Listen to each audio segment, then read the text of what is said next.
This morning, the British Foreign Secretary, meeting the foreign ministers of Estonia, Latvia and Lithuania, welcomed the opening of an investigation into possible war crimes by the International Criminal Court. We must ensure Putin fails in this horrific enterprise and his ambitions go no further. We were pleased to support Lithuania's leadership, referring war crimes to the ICC. Ukraine is waking up to a second week at war with Russia. Its soldiers and armed civilians have frustrated Vladimir Putin's plans, but the attacks on targets like Kyiv are intensifying. Peace talks are due again today, but Ukraine says Russia must stop bombing cities before any progress can be made. Jane Deeth with that report. Now, Russia's Foreign Minister Sergei Lavrov has said that Western leaders are preparing for war against Russia and that Moscow would press on with military action in Ukraine until the end. Channel 4 News was the only British broadcaster to be given access to the video-linked press conference which Mr. Lavrov gave this morning. Kathy Newman quizzed him on civilian casualties and the launch of the war crimes investigation by the International Criminal Court. Listen. Mr. Lavrov, I want to ask you about Polina Zapadinskaya. She was in her final year of primary school. She was shot dead by the Russians as she was in her family car in Kyiv on Saturday. Mr. Lavrov, I know you have a daughter yourself. I want you to look me in the eye and just tell me, how do you sleep at night knowing that Russian bombs and bullets are killing children? So what can I say in addition to what I've said already? Any human life is priceless. Any military actions are unfortunately connected to human loss, not just amongst the military personnel, but amongst the civilians. Our military personnel who are now involved in this special operation have a very strict order to only use high-precision military equipment to suppress the military infrastructure. Even the barracks where the Ukrainian army resides are not subject to any attacks. I can only express my condolences. But you say Mr. Lavrov, you say high precision is used, but hundreds of civilians have reportedly already died. This is now being investigated by the International Criminal Court. I wonder if you personally are preparing your defense in a war crimes tribunal. I understand your desire to ask such heated questions as you want to emotionally charge your audience. This is your job, as far as I understand, to function as mass media, but rather as an instrument for hammering into people's head the information that is required by the Western leaders. I want to say once again, I am not justifying any action that leads to the death of civilians. But we were not the ones who came up with the expression of collateral damage.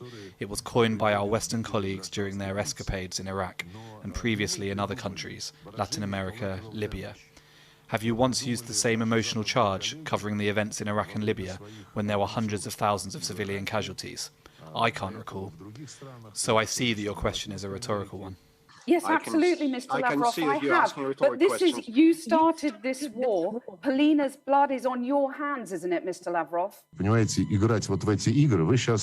You are now playing a game and acting like a talk show host.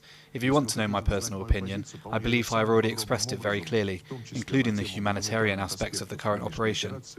But I would really like you to, though I understand you will be covering it the way you're required to, but I really want you to bear in mind, and I hope that a journalist who is fulfilling a brief has a conscience, how you have conducted yourselves for the last 8 years, when girls just like that one, along with women and the elderly, were killed by thousands of mines in the Donbass. They were killed by the Ukrainian regime. Please visit the website of our ministry for more information, as I don't want to take up your time with long stories.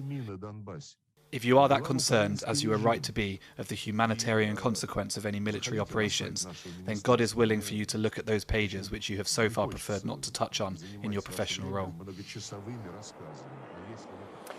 Now, Ed Arnold is an analyst from the defence and security think tank RUSI, and he joins me now from London. Ed, it's good to speak to you. There's a very lively debate going on here amongst security analysts and military boffins about whether the Russians are doing well in this campaign, if that's the right word to use, or whether they're actually falling behind. Where do you stand on this, looking at the overall picture? Overall, I think you have to look at phase one of operations from the initial invasion on Thursday till around Monday evening, when we saw the tactics change. In phase one, the Russian military have underperformed badly against expectations, and it really is a complete failure to plan for this type of operation. Multiple things have gone wrong at the operational and tactical levels. Although we're seeing now a change in tactic as of Monday, which is the heavier use of artillery and firepower and heavier use of forces, the difficulty is that the operational troops can change tactics and adapt relatively quickly. The logistics can't, and we're still seeing the problems of logistics that are really hampering Russian advances in the northeast and south of the country. I mean, I've always been told that the Russian military playbook is one of different stages. Stage one may not have gone according to plan, which is why stage two, the pummeling of big cities, is now kicking in.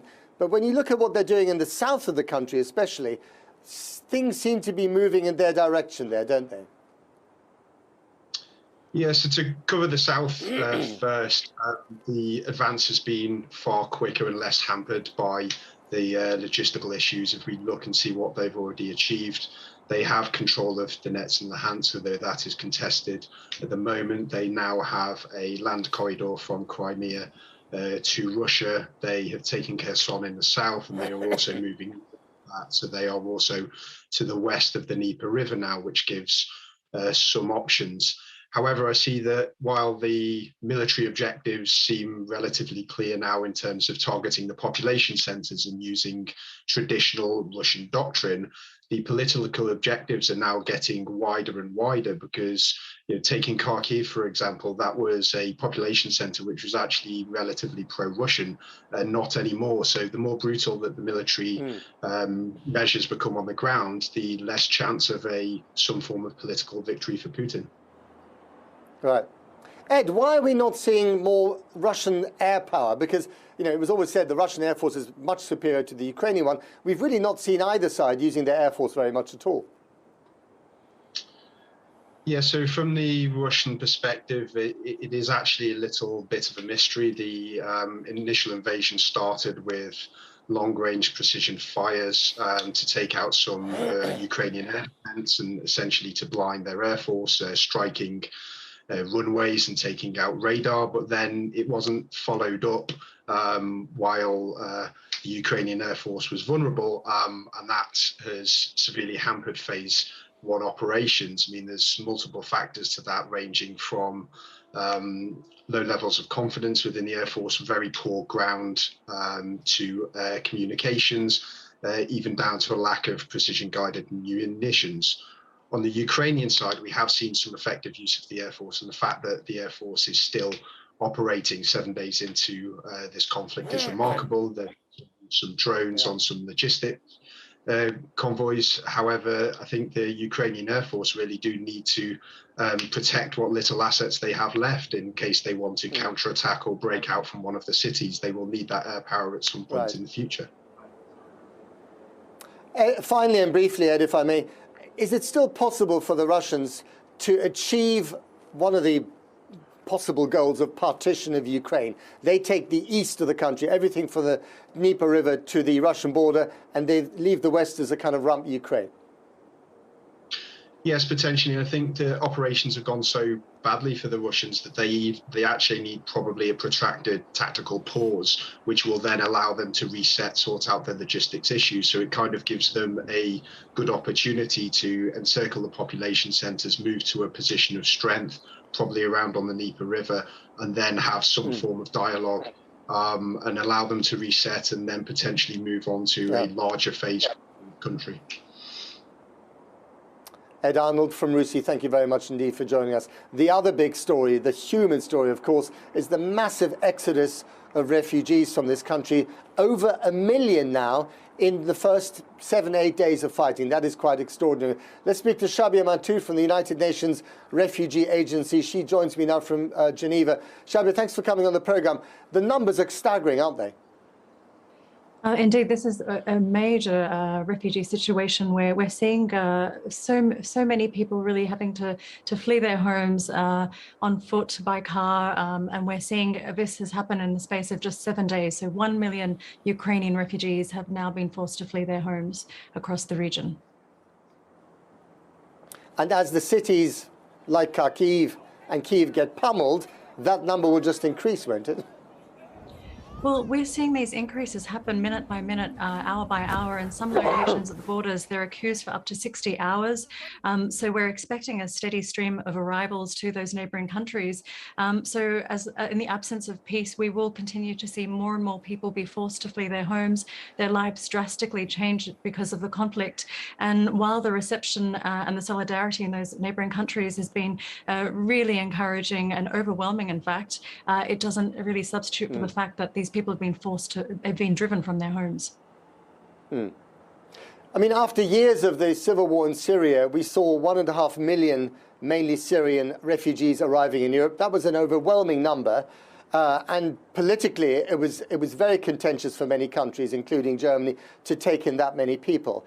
Here, we're seeing 1 million in a week, and we might go up to, what, 4 or 5 million at the end of all this? We just don't know. Do you think Europe is ready for what's coming? Well, our estimates were that we could be prepared to see up to 4 million refugees having to flee the country, and this can happen in the coming period, maybe in a couple of weeks or who knows. But we also have to remember that there are people inside Ukraine as well that are also being forced to flee their homes, and they're displaced around the country. So we're dealing with a massive exodus of people inside and outside the country, and the main thing is now to continue the access to territory. That borders should remain open. People should be able to seek that safety and protection, but it does require a coordinated and really a supported response. So we have launched appeals to support those neighbouring countries, but really more support and solidarity is also required from the rest of the region. I mean, I wonder if there are plans in place for accommodating 4 million people across Europe. Have you had these conversations with governments? Are there any ideas of how many people are being, welcomed into how many different countries? Well, as I mentioned, the response has been overwhelming. So the 1 million refugees have been absorbed by those local communities. National authorities have made sure the borders are open so people can cross and they can seek safety. They've been received on arrival. Some are being hosted in transit or reception facilities. Members of the public are just opening their homes and their hearts to host these people. And others are even being put up in hotels being paid for by private companies. So the reception has just been phenomenal, and we really encourage that spirit of empathy, that compassion to continue. But unfortunately, in the absence of peace, we do expect more and more to filter through. And just very briefly, Shabir, are the border crossings now down the road from here to Poland, Slovakia and Hungary, are they now more organized, or is it still chaos? Well, the borders have remained open, so people are coming steadily. It's just that there is just such a big movement of people, so it does take time. People are waiting in long queues in some areas, but in other countries, those queues are less so. So it really does depend across those different countries, but it is a steady stream of arrivals. Okay, got to leave it there. Shabir Mantu, thank you very much for joining us there from the UN.